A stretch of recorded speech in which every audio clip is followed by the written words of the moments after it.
And this is a My Jeep update, Tuesday, July the 11th. Working on sway bar links. And I used a vise to press in the bushings and inserts. I was having a tough time trying to do it by hand. Getting it started and lined up was the hardest part. Overall, I'd say it was pretty easy. If your vise is bolted down to a workbench, it should be fairly easy. Mine wasn't.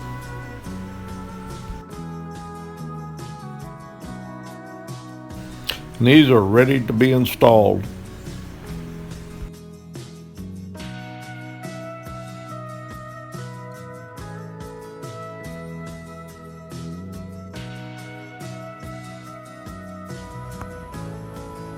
Okay, I do have a small press, but it's too big for that job of pressing in a couple of small bushing and inserts into those end links.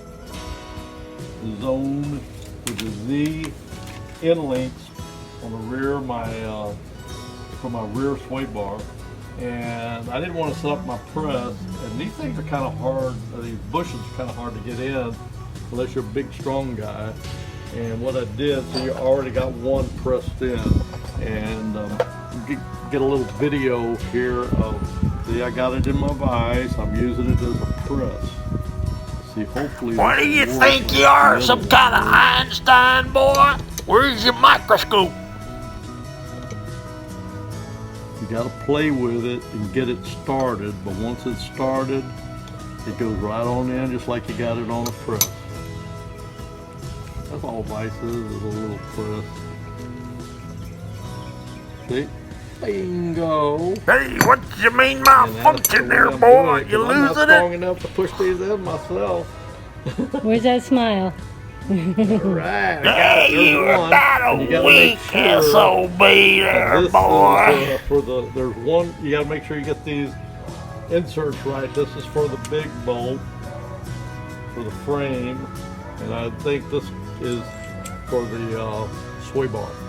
Yeah, Billy Bob, you is full of intelligence, boy. You ought to be a professor. My Jeep out. Okay, the hardest part about this is just getting it started. Hey, that thing looks pretty damn crooked to me. Now, if your vise is on a bench, it'll be a lot easier. Will we be tested on this? If so, okay, I had to put the I'll need camera a down, six-pack at hold it least. in place, and what I did, I found it a little easier. Now, if your press is not on the bench, you can, till you get this started, kind of guide it in place with your fingers while you turn it with the other one, the other hand. Anyway, that one, they're going in pretty easy. It's just like getting it started. Your subscribers But this is an and easy viewers way if you don't care have a about press all or you this just don't feel like BS. setting up your heavy press for this light work. And there you are. I got the bushings pressed in, and that's the zone sway bar end links that I ordered from I got supposedly a 2-inch lift. To me, it looks a little higher. Hey, what you got to remember now, you got to put these inserts. One of them's large, one of them's small. This is the bolt that goes to the frame, and it goes in here. And you see it doesn't fit here. It goes in there, and yep, see, it goes in there. And the small boats are going to either one, but the small boats are made for that. Anyway, I just thought I'd show you that. I just thought I'd I think check everybody that out, wants to see if see this that. vise would work as a press, and it did. It's a little funky setting it, getting it started, and I found with turning the vise with one hand and holding, and once I get it kind of tight, then holding that insert and then turning the vise handle and guiding it in and getting it started seemed to be the fastest way. Okay, that's a My Jeep update. No doubt about it. You're a genius.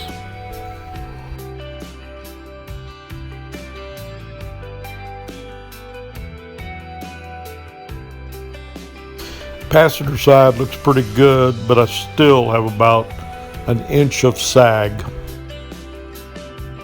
I'm hoping when I torque this down this will straighten out on the driver's side. We'll see. Yeah, it's my Jeep. I'm getting ready to go out on a drive for the differential break-in, and you see the mileage at 256. I'm only going to go about 8, maybe 10 miles. I'm worried about rain. I still have a sunroof leak, I believe.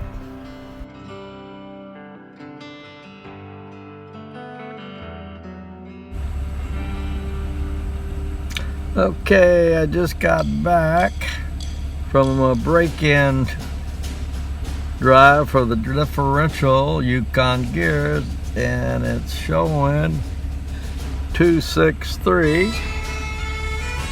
And you know, I put the new sway bar links in the rear, the ones that are made by Zone for lifted Jeeps, and it definitely made a difference on smoothness, stability. It's definitely a major improvement.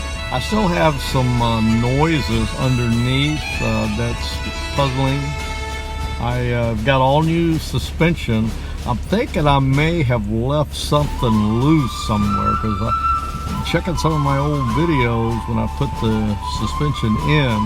I made a lot of comments that I'm not going to torque things down until I get completed, when I got all 4 wheels on the ground. So I may have left something loose on there. I definitely got some noise.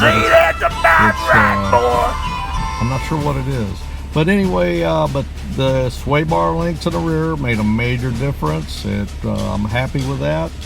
The Yukon gears, the Dana 35 is sounding pretty good. I don't hear no suspicious noises of any kind that might indicate a problem.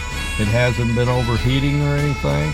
So anyway, I'm happy with that. I still got a lot of things to do, because I do have a draw, because I've left my battery hooked up for 3 days, and this morning it was run down. I had to charge it up, so I've got to trace that down. I thought I had it whipped, but I don't.